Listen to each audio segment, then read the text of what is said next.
সম্মানিত ভিউয়ার ও সুপ্রিয় শিক্ষার্থী, আসসালামু আলাইকুম। আমরা আবারও এনএস আইটি সলিউশনের পক্ষ থেকে তোমাদের জন্য হাজির হয়েছি নতুন একটা ভিডিও নিয়ে। আজকে আমরা এই ভিডিওতে কথা বলবো সপ্তম শ্রেণীর চতুর্থ সপ্তাহের অ্যাসাইনমেন্ট নিয়ে। আমরা এখানে দেখছি যে চতুর্থ সপ্তাহে সপ্তম শ্রেণীর জন্য চতুর্থ সপ্তাহে যে বিষয় অ্যাসাইনমেন্টগুলো প্রকাশিত হয়েছে সেগুলো হচ্ছে ইংলিশ, বিজ্ঞান, বাংলাদেশ ও বিশ্ব পরিচয়। প্রিয় শিক্ষার্থী, তোমরা যারা আমার এই চ্যানেলে নতুন, আমার এই চ্যানেলটি সাবস্ক্রাইব করবে এবং যারা ইতিমধ্যে সাবস্ক্রাইব করেছো তাদেরকে অসংখ্য ধন্যবাদ।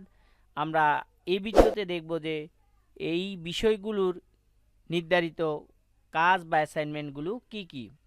এটি হচ্ছে সপ্তম শ্রেণীর ইংরেজি বিষয়ের assignment.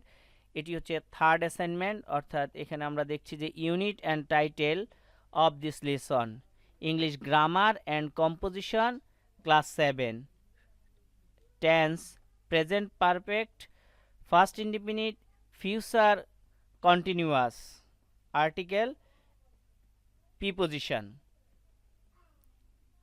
Assign text or assignment,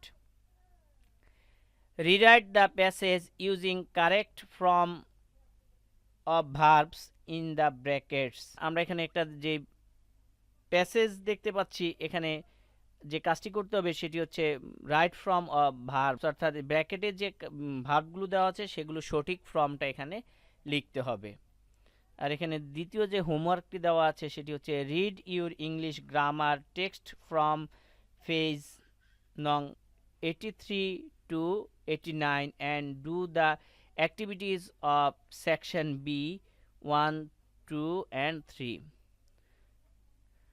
এখানে আরেকটি যে কাজ দেওয়া আছে সেটি হচ্ছে choose the correct preposition from the list and fill in the gaps on, beside, at, about, in, of, into.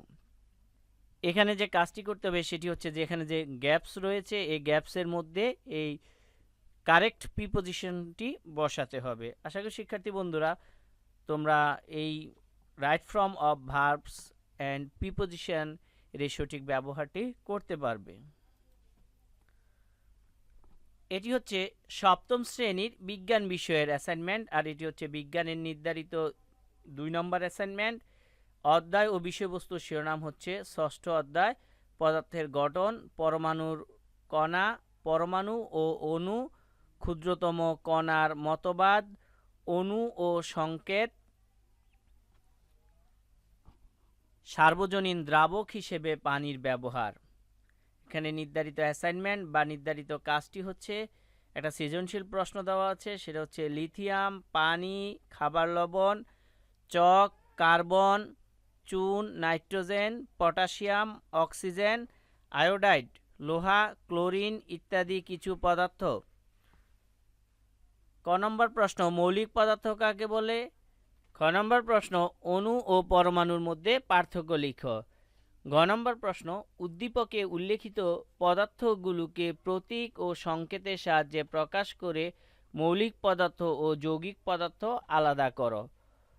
ঘ নম্বর প্রশ্ন উল্লেখিত পদার্থগুলোর মধ্যে কাকে সার্বজনীন দ্রাবক বলা হয়?